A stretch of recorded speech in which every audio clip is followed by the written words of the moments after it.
আমি তো তুলি আনি না পড়লে মুখ টুটে পড়ে যাবে। এই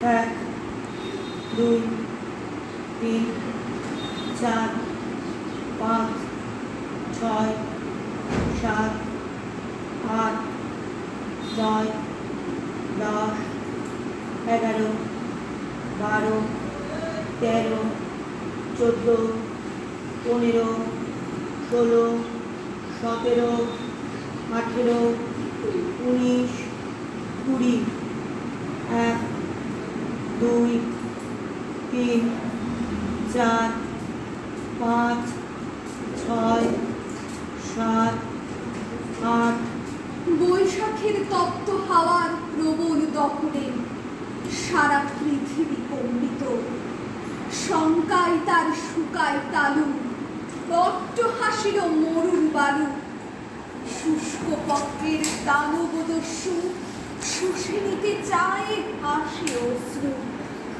ইঙ্গিতে দেয় দারুণ ডাক। আজ ছোট্ট শিশুটিও দেখ বিশ্ব উষ্ণায়নের ফলে বিপন্ন বিপন্ন পৃথিবী। শেষের সেদিন বেশি দূরে নেই আর, হয়তো 2030, হয়তো 2050 সালেই দেখা মিলবে তার। আজ বিজ্ঞানীরা যে কথা বলছেন 100 বছর আগে আমাদের পরিবেশ প্রেমী কবি তাই বলেছে। বিধাতা পাঠিয়েছিলেন প্রান্তে, চারিদিকে তার আয়োজন করে রেখেছিলেন। মানুষই নিজের লোভের দ্বারা মরণের উপকরণ জুগিয়েছে। দুঃখ মানুষ অরণ্যকে ধ্বংস করে নিজেরই ক্ষতি ডেকে এনেছে। বায়ুকে নির্মল করার আর যে গাছপালার উপর, যার পত্র ছড়ে গিয়ে ভূমিকে উর্বরতা দেয়, তাকেই সে নির্মূল করেছে। সে অরণ্য নষ্ট হওয়ায় এখন আমাদের বিপদ আসে। তুই সামনে আয়। সেই বিপদ থেকে রক্ষা পেতে হলে আবার আমাদের আহ্বান করতে হবে সেই বড়দাত্রী বন্ধ। শান্তিনিকেতনে কি করলি তুই এটা? শান্তিনিকেতনে 1335 সালে বা 1928 খ্রিস্টাব্দে বৃক্ষরোপণ উৎসব। রবীন্দ্রনাথ যাকে বলেছিলেন সন্তান কর্তৃক লুণ্ঠিত মাতৃভাণ্ডার পূরণ করবার কল্যাণ উৎসব কামনা করেছিলেন।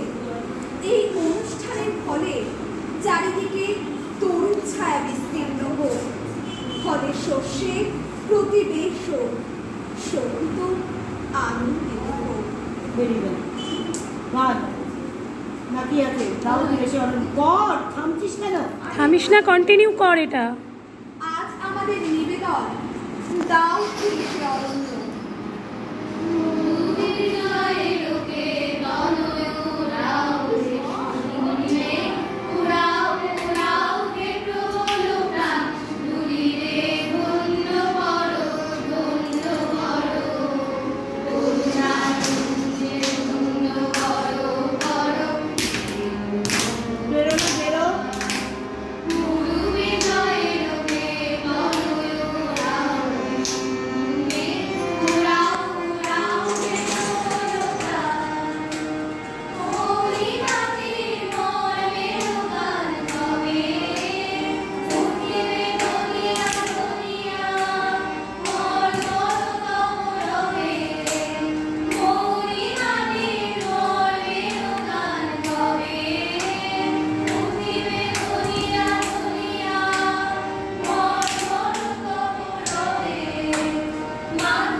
বলো প্রাণ পাঠ ঢুকবে। তোরা বেরিয়ে গেলি কেন? এবারে তো তোদের পাঠগুলো সব স্ক্রিপ্ট তো পড়িস নি একবারও।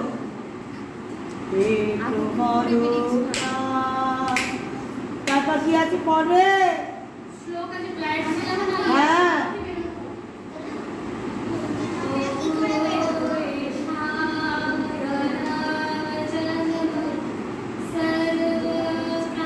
এইখানে প্রফেশন ঢুকে গেছে, এইখানে বৃক্ষরোপণটা হচ্ছে। হ্যাঁ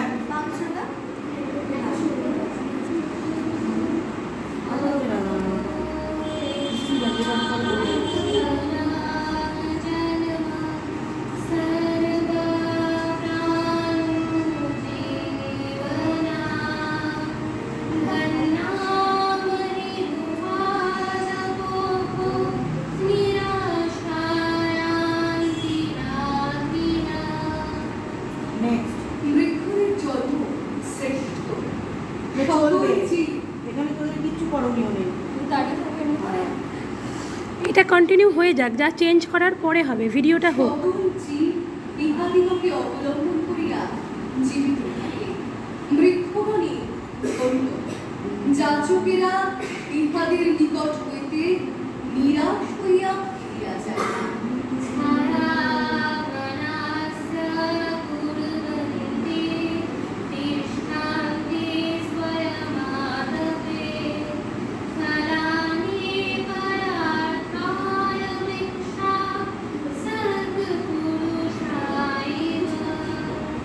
সাধুবৃত্তির ন্যায় স্বয়ং আতপে অবস্থান করিয়া অন্যকে ছায়া দান করে।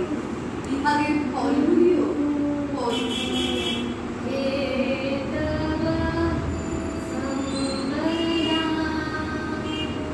সংসারে সকল সম্পদের কেতু, ভূমিলক্ষ্মীর কেতু স্বরূপ ও জীবনের জীবন ঔষধ এই তরুগণ অক্ষত হইয়া বাঁচিয়া থাকো। এ দেব প্রেরিত বৃক্ষ আমাদিগের নিকট সুফলা হোক। তোমার সতী আমাদের অন্তরে অন্তরে প্রীতির যোগ হোক।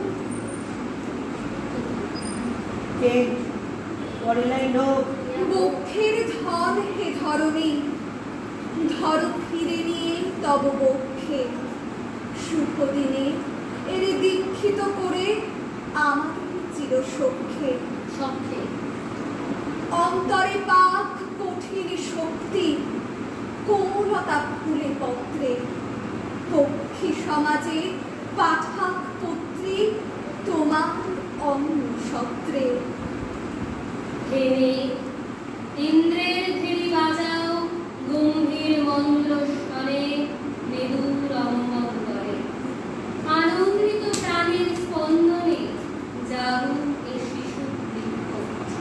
মহোৎসবে লহরে ডেকে বনের সৌভাগ্য মিলে ধরণীর বংশাবশেষে।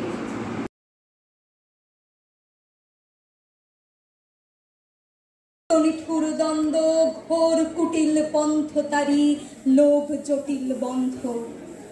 এমন সময়ে রবীন্দ্রনাথ এক মহাপুরুষের নতুন জন্ম চেয়েছিলেন। আমরাও আজ স্মরণ করব এমনই এক মহাপ্রাণকে, যিনি ধর্ম কারার প্রাচীরে আঘাত হেনে এ অভাগা দেশের মানুষের হৃদয় প্রেমের আলোয় আলোকময় করে তুলেছিলেন।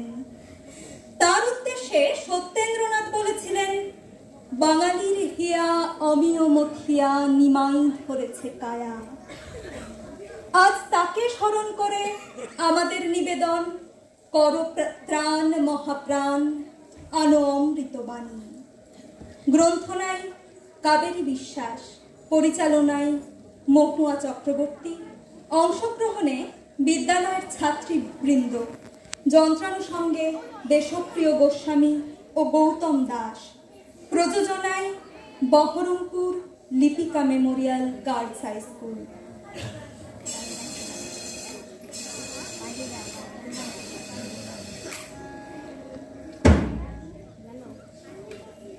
দিতে পারবা?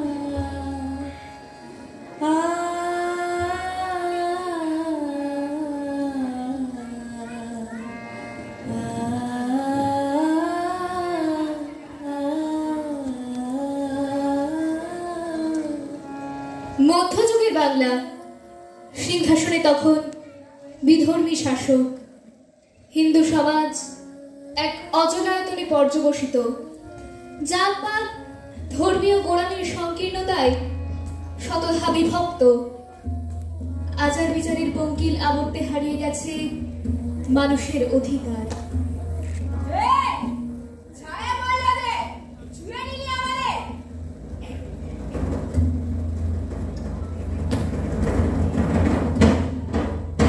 দারিদ্র্য আর জাতপাতের অনুশাসন, এই জোড়া চাপ থেকে বাঁচতে নিচুতলার হিন্দু ছুটে যাচ্ছে ধর্মান্তরের পথে।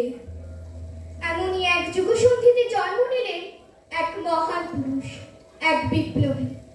তার হাতে নেই অস্ত্র, সাথে নেই অস্ত্রধারী অনুগামী সৈন্য। তার অস্ত্র ভালোবাসা, সর্বজীবে প্রেম। কৃষ্ণ নাম ছিল বিপ্লবী চৈতন্যের সেই পতাকা, যার নিচে সমবেত হতে পারে জাতি ধর্ম নির্বিশেষে সব মানুষ। হরিবল হরিবল।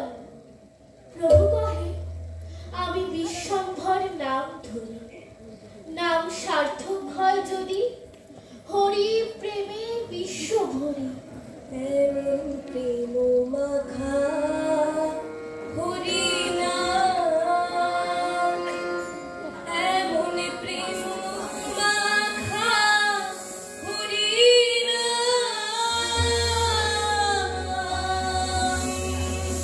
হরি নাম, এমন প্রেম মাখা হরি নাম নিমাই ভাবতে নিচে।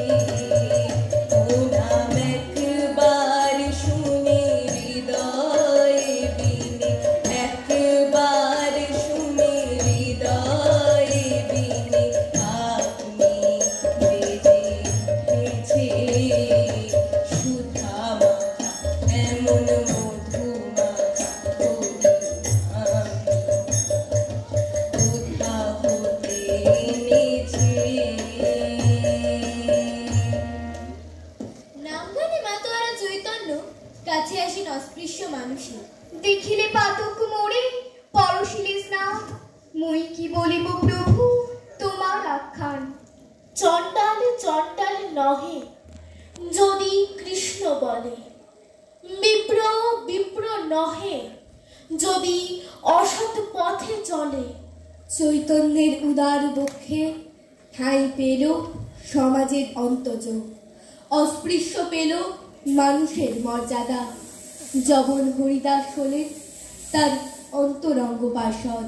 হরিদাস হরিদাস, প্রভু না ছুঁয়েও মোরে, মুই নিজ অস্পৃশ্য পরম পামরি। প্রভু কহেন, তোমার স্পর্শী পবিত্র হইতে তোমার পবিত্র ধর্ম নাহি গো আমাতে। বর্ণশ্রেষ্ঠ ব্রাহ্মণ তনয় শ্রী চৈতন্য বললেন, পরম বৈষ্ণব জবন হরিদাস আর তার জাতি এক। মধ্যযুগীয় হিন্দু সমাজে এ অকল্পনীয়। চৈতন্য নাম গান ছড়িয়ে দেওয়ার দায়িত্ব দিলেন দুই ভক্ত নিত্যানন্দ ও জবন হরিদাসের উপর। একজন হিন্দু, একজন মুসলমান, জাতি ধর্মের ঊর্ধ্বে তুলে ধরলেন মানুষের জয় পতাকা।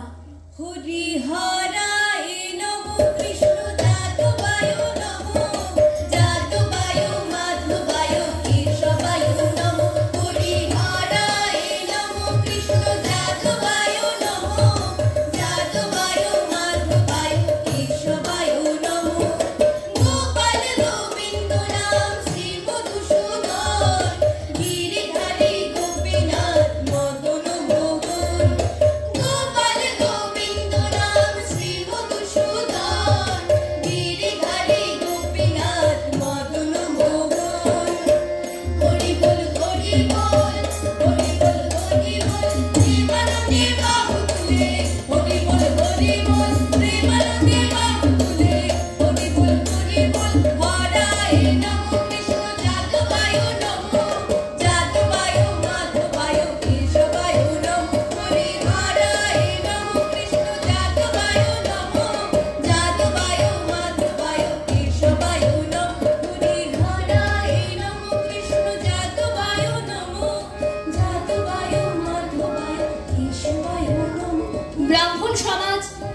হয়ে উঠল।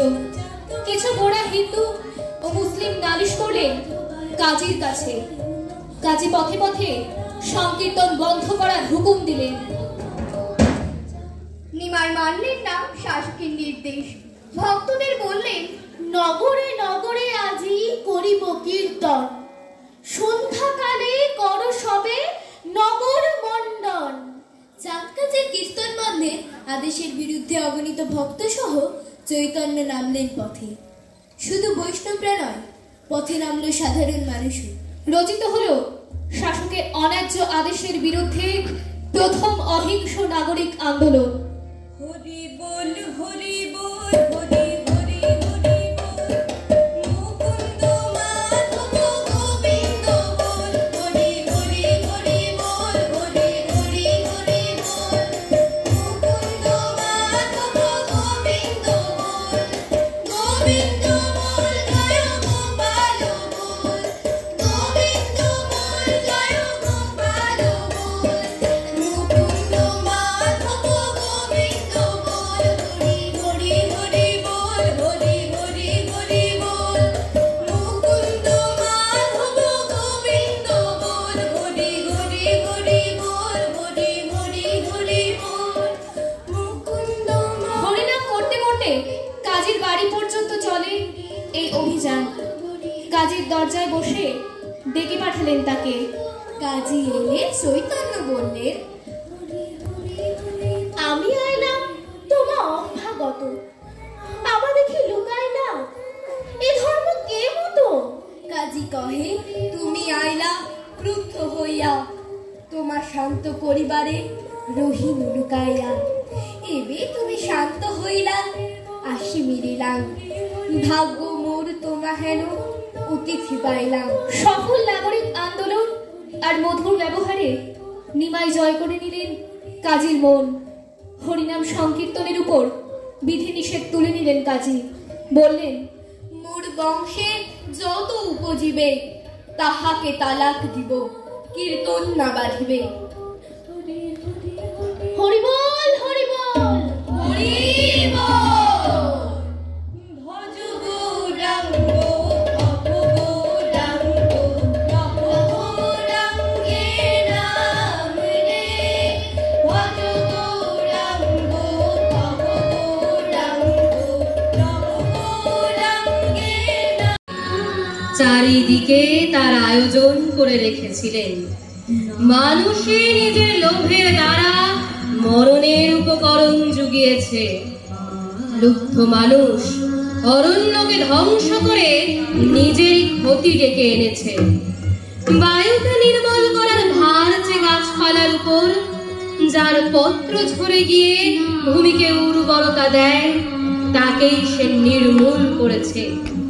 সে অরণ্য নষ্ট হওয়ায় এখন বিপদ আসন্ন। সেই বিপদ থেকে রক্ষা পেতে হলে আবার আমাদের আহ্বান করতে হবে সেই বড়দাত্রী বনলক্ষ্মীকে।